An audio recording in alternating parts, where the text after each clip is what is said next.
ఎడ్పీ high స్కూల్లో జరుగుతున్నటువంటి న్యాయ విజ్ఞాన సదస్సుకు అధ్యక్షత వహించిన మన కేసులు అంటేనే మనకు ఒక భయం ఎన్నేళ్ళు అవుతుంది.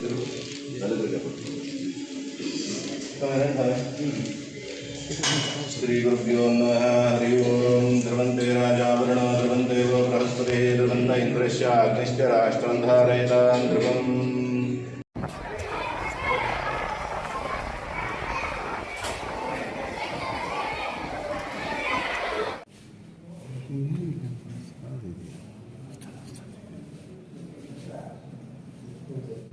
ఎడ్పీ హై స్కూల్లో జరుగుతున్నటువంటి న్యాయ విజ్ఞాన సదస్సుకు అధ్యక్షత వహించిన మన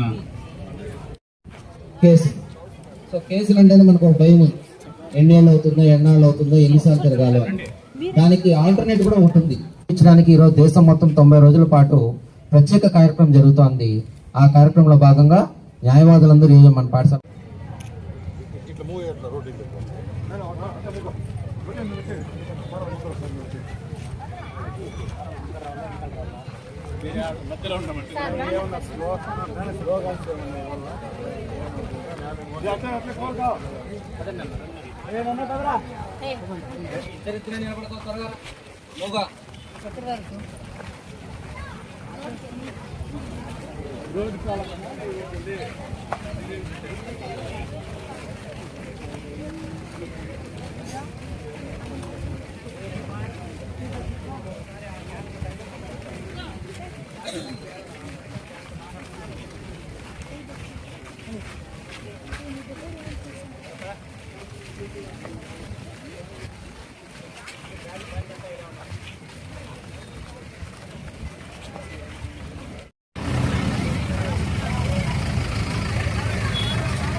రాజామార్గం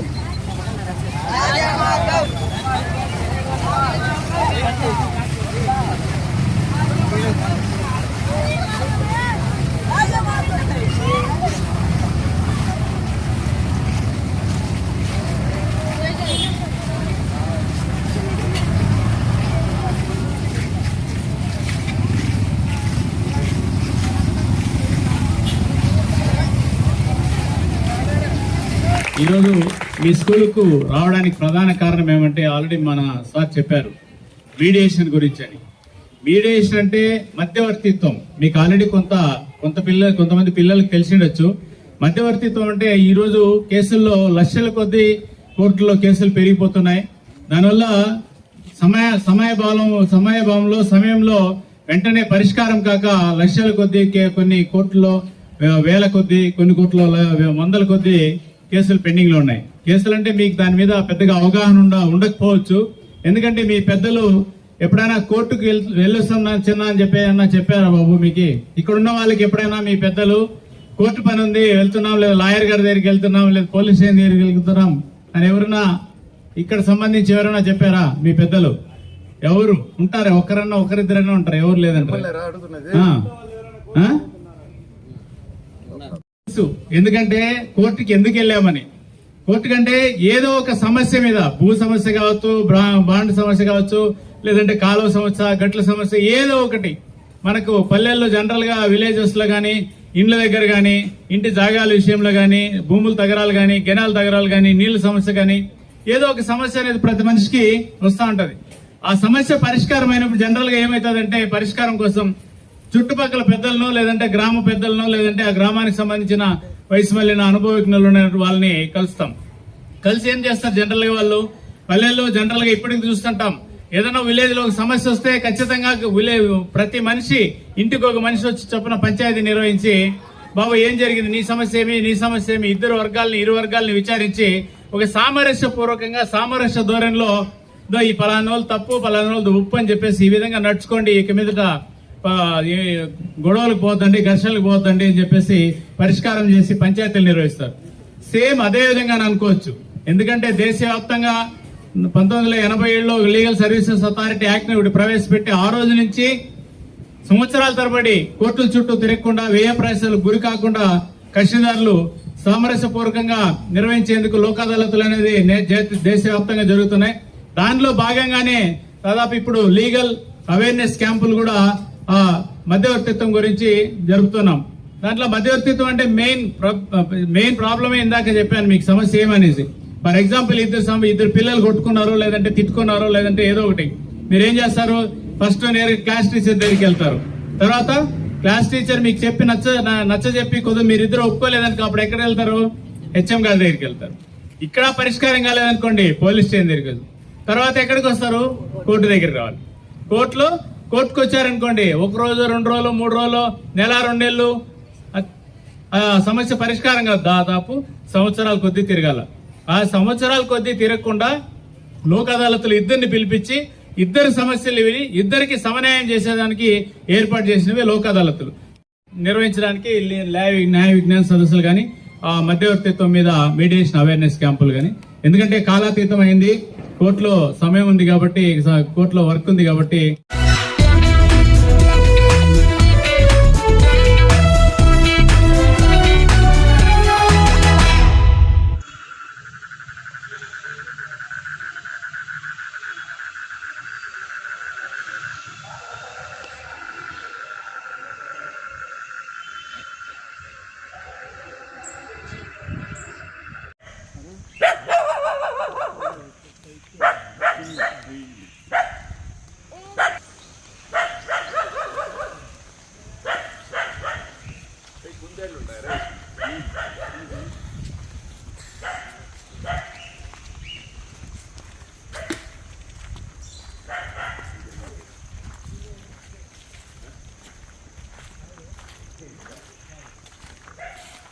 ఇది బాగుంది, ఇది బాగుంది బా. అదే కొమ్మల వల్ల అట్లా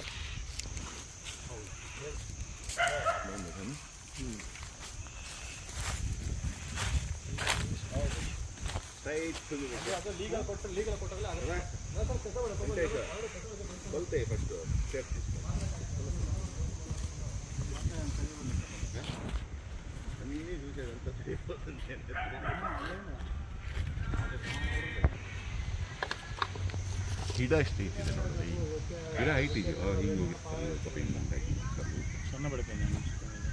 ನೋಡಿ, ಅದು ఆడ కరెక్ట్గానే ఉంది.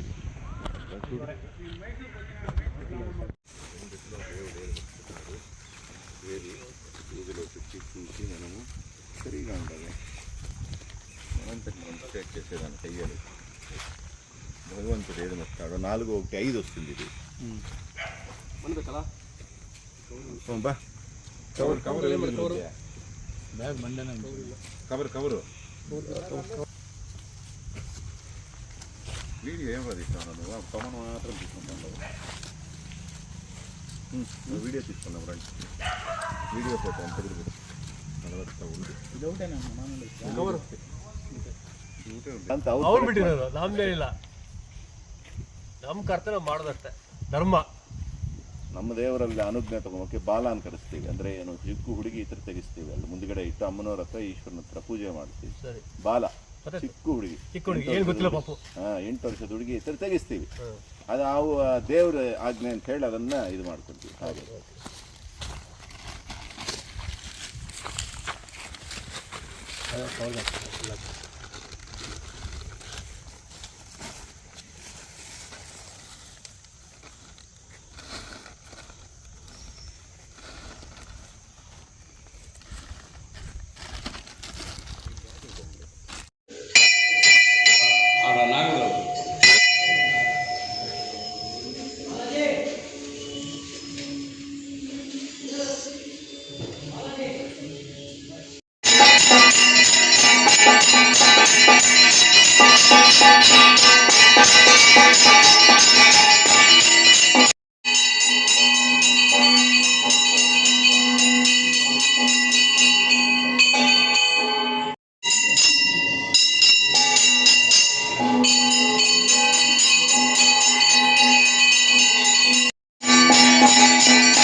స్వామి ఇస్తారు.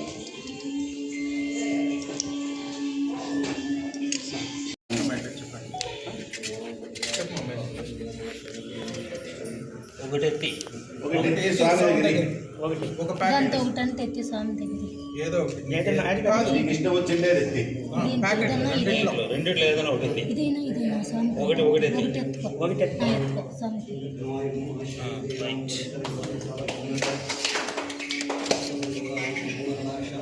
ఇది తీసుకోండి.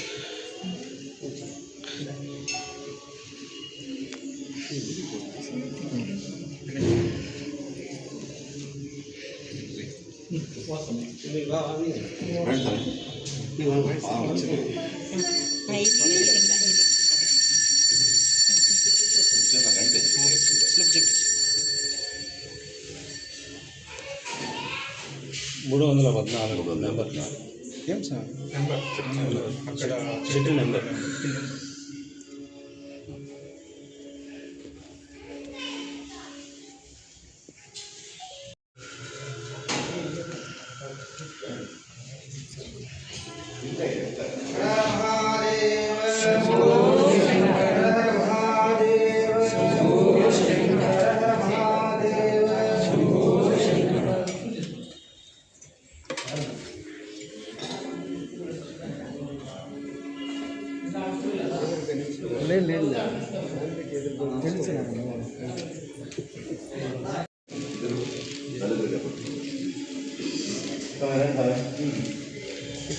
శ్రీ గురుభ్యో నమః. హరి ఓం. ధ్రువంతే రాజావరుణో ధ్రువంతేవ బృహస్పతి ధ్రువంత ఇంద్రస్య అగ్నిశ్చ రాష్ట్రం ధారయతాం ధ్రువం. దేవీం వాచాం జనయంత దేవాస్తాం విశ్వరూపా పశవో వదంతే సా నో మంత్రేషమోర్జందుహానాధిర్వాగస్మాన్ నవతిష్టతైత్. అయం ధ్వజారంభ ధ్వజస్తంభ ప్రారంభకాల ముహూర్త సుముహూర్తో నస్థిత్యనగృణ్వంతు. రాజ్ఞయ ప్రవర్తమానస్యాద్య బ్రాహ్మణః దిది ప్రార్తే శ్రీశ్వరాకల్పే మన్వంతరే అష్టావింశతితమే కలియుగే ప్రథమచరణే ప్రథమపాదే భారతవర్షే మేరో దక్షిణే దిగ్భాగే కృష్ణాం కావేర్యో పుణ్యనదీ మధ్యప్రదేశే బ్రాహ్మణः రీరస్థనిధోऽस्मिन् వర్తమానే व्यावहारिके चांद्रमानेन प्रभवादिः दृष्टि संवत्सराणां मध्ये मंगलकरश्रीमदो श्री विश्वावसुनाम संवत्सरे उत्तरायणे ग्रीष्मऋतुवाषाढमासे कृष्णपक्षे षष्ट्यां सौम्यवादयुक्तायां श्रीशुभनक्षत्र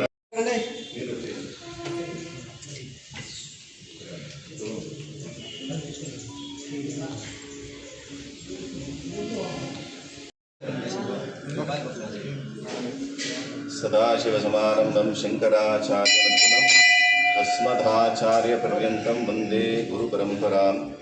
जगतः पितरौ वन्दे पार्वती परमेश्वरौ. పలమనేరు శ్రీ కాశీ విశాలాక్షాంబ సమేత విశ్వనాథేశ్వర స్వామి వారి యొక్క ఆలయ నూతన రాజగోపుర నిర్మాణం మరియు ఆలయ అభివృద్ధి కార్యక్రమంలో భాగంగా శ్రీ కాశీ విశ్వనాథేశ్వర స్వామి విశాలాక్షాంబ వార్ల యొక్క ధ్వజస్తంభం జీర్ణోద్ధారణ కార్యక్రమం అనేటటువంటిది నిర్ణయించబడడం జరిగింది.